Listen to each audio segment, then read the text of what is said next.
I'm Rob Tracinski. This is Salon of the Refused. A number of people have asked me, why Salon of the Refused? Why did you choose that name for this podcast and video series?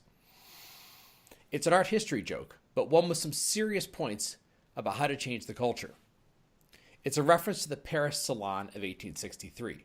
Now, the Parisian Salons were a series of art exhibitions, annual art exhibitions held by the Royal Society of Painting and Sculpture. After the French Revolution, they got rid of the royal part. The salons were extremely influential, not just in France, but internationally in the art world, because France was a trendsetter. And being admitted to the salons, having one of your paintings shown at this art exhibit, was a way of getting a seal of approval that you're a good artist, that you're a worthwhile artist. And furthermore, getting one of the prizes that were given out at the salons would be something that made your career as an artist. So it's a way of showing that you conformed to the consensus of the top authorities in the art establishment. Now, can you start to see some of the problems with this? You know, we have conformity, we have the establishment, we have authorities. The great thing about the French is they have a long tradition of government support for the arts. The terrible thing about the French is they have a long tradition of government support from the arts. And a couple things happen when you have government getting involved in supporting the arts. First thing is, he who pays the piper calls the tune. When you have government supporting the arts, it then takes on there's a role of censorship and a role of propaganda. For example, when Napoleon was in charge of this, and they were getting the academy back together after the French Revolution, Napoleon had a guy he put in charge of the academy whose job was to make sure that artists knew, if they were getting government support, that they knew they were expected to portray the emperor in an appropriately grandiose and heroic manner. But there's a problem that's less obvious than just the danger of censorship or propaganda. When the government sets out to provide funding for the arts, it has to hire somebody whose job is to figure out who to give that money to, who to support. So what you end up doing is they ended up creating a jury or a panel of respected artists of the time, people with good reputations, whose job was to decide who's a great artistic genius, who's a second-rate hack, and to decide who to give that money to, who to give the support to, and who to allow into the salons. But when you do that, this panel of artists, this jury, is going to give the awards to people who are carbon copies themselves, people who are clones of themselves, people who have the exact same outlook on what art is and what it ought to be. So you end up creating an establishment. And that brings us to the Paris Salon of 1863, because the academic artists had two big notions on art that were being challenged by up-and-coming young artists of the time. Now, the first notion was the idea that in the style of the art, that it should be perfect, polished realism. And specifically polished realism, not any of these hasty rough brush strokes that the Impressionists were starting to use. So that was being challenged by the early Impressionists of the time. The other idea they had was about the subject matter of art. And that was the idea that art should be about an idealized, elevated subject matter. And that was being challenged by a school called the Realists. And the leader of the Realists was a painter called Gustave Courbet. And what Courbet meant by realism wasn't realism in style, wasn't realism in realistically rendering objects. It was the idea of portraying real life, the man on the street or the woman on the street, and portraying washerwomen and peasants and workers. Courbet fancied himself an anarchist and a socialist and a great man of the people who also liked to paint self-portraits of himself, showing what a great man he was. Courbet also painted female nudes in a way that was crudely sexual, and I'll let you look those up for yourself. The thing is, the academic ideals sound actually pretty good to my mind. Now, if you study art history, even if they even go back before Picasso, they'll probably portray the academy as small-minded and dogmatic, but their ideals actually have something to them. The problem is that they interpreted them extremely narrowly. So, for example, they had the view that the highest school of art, the best school of art, is what they called history painting. And you had to choose your subject matter from this sort of narrow prescribed list. You could take them from the Bible, you could take them from classical mythology, and you could take them from the great events of history. But what you couldn't do is portray the real world of the present day. That was considered vulgar and beneath an artist. And a good example of this is a painting that actually was one of the most highly regarded in the official Salon of 1863, and it's a painting called The Birth of Venus by Alexander Cabanel. What you'll see in this painting is a beautiful nude woman, exquisitely rendered, leaning back somewhat unrealistically against a cresting wave. This is a reference to, of course, the ancient Greek and Roman myth about how Venus was born out of the sea foam of the shore.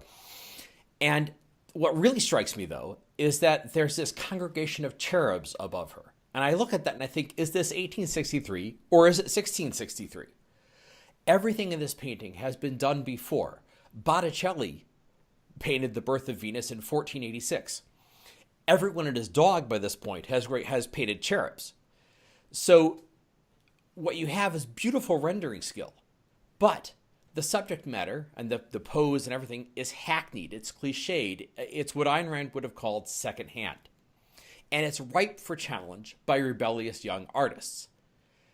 But those artists had been shut out for years by the salons, and especially in the Salon of 1863. In the Salon of 1863, an unusually large number of submissions were rejected, and the rejected artists and their friends and patrons and supporters were very angry about that. They created a sort of a rebellion, and they petitioned the emperor. Now, the French had an emperor again at this point. A little diversion here.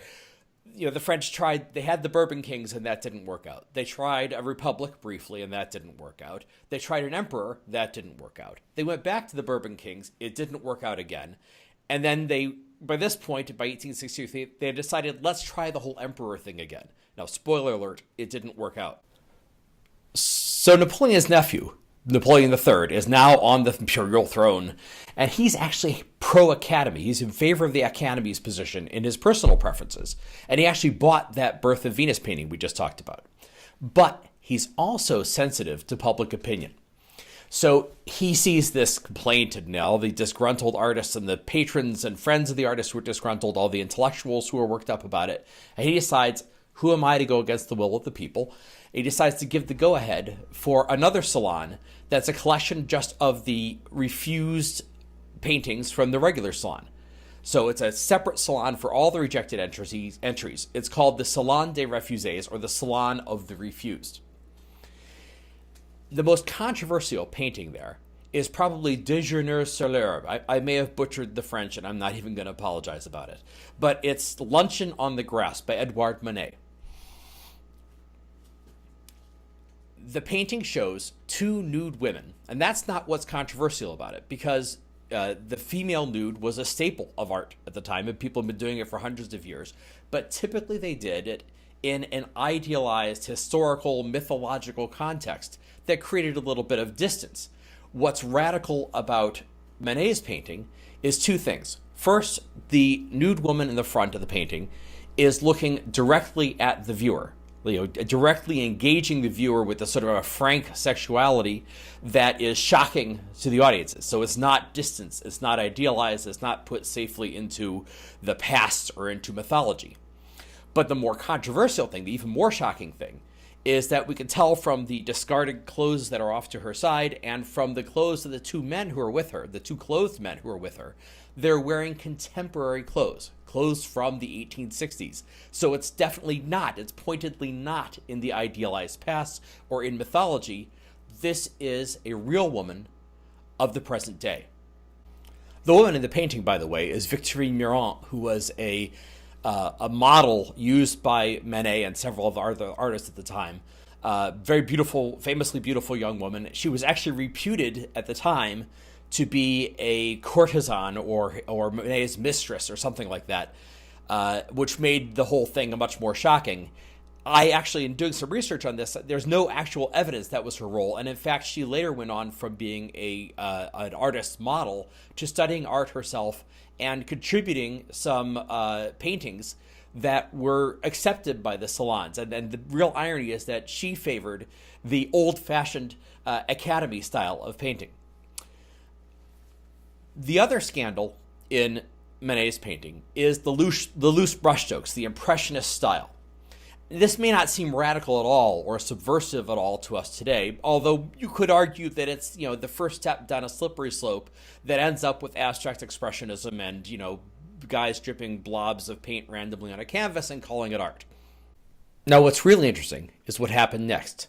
The exhibition of rejects, the Salon of the Refused, drew thousands of visitors. People came to cheer, some came to jeer, but it became the sensation of the year. And the important thing is, over the long run, it became far more important and far more influential than the official Salon of 1863.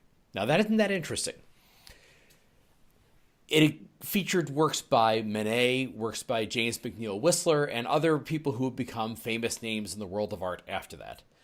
But more important is, it set a precedent for more Salons of the Refused. They actually used the same name, and also for something they called an independent salon.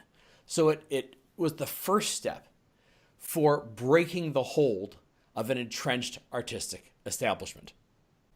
Now I think you can begin to grasp some of the lessons for today. The lesson is that when a political orthodoxy is in control of art and ideas, the danger is not just that it will lead to censorship or propaganda, but it will also lead to the creation of a hidebound, uncreative, pedantic establishment.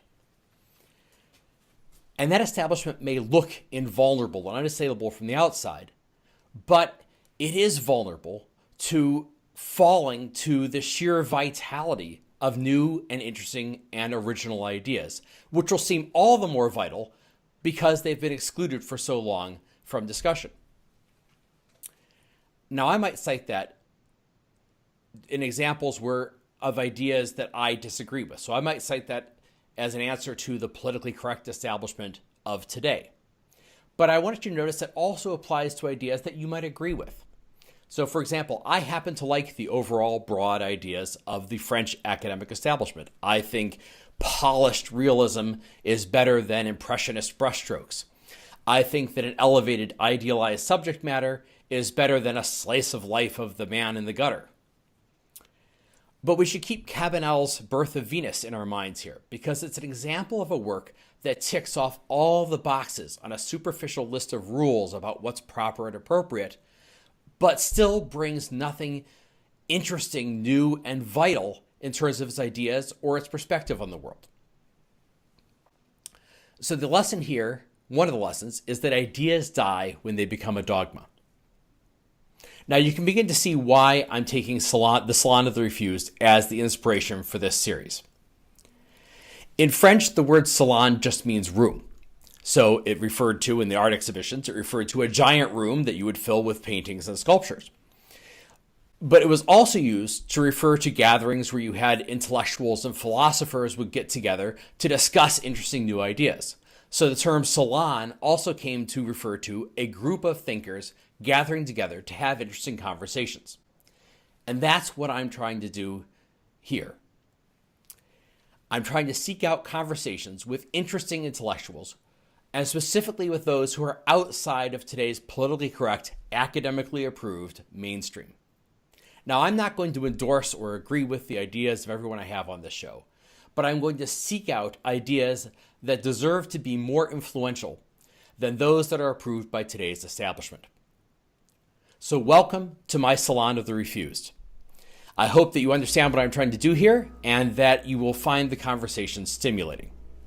If you do, please subscribe to our video channel at YouTube, subscribe to our podcast channel, and you can also find more ideas and analysis at the Tracinski Letter, tracinskiletter.com, and you can support us on Patreon. That's patreon.com/Salon of the Refused. I'm Rob Tracinski. This is Salon of the Refused. Thank you for listening.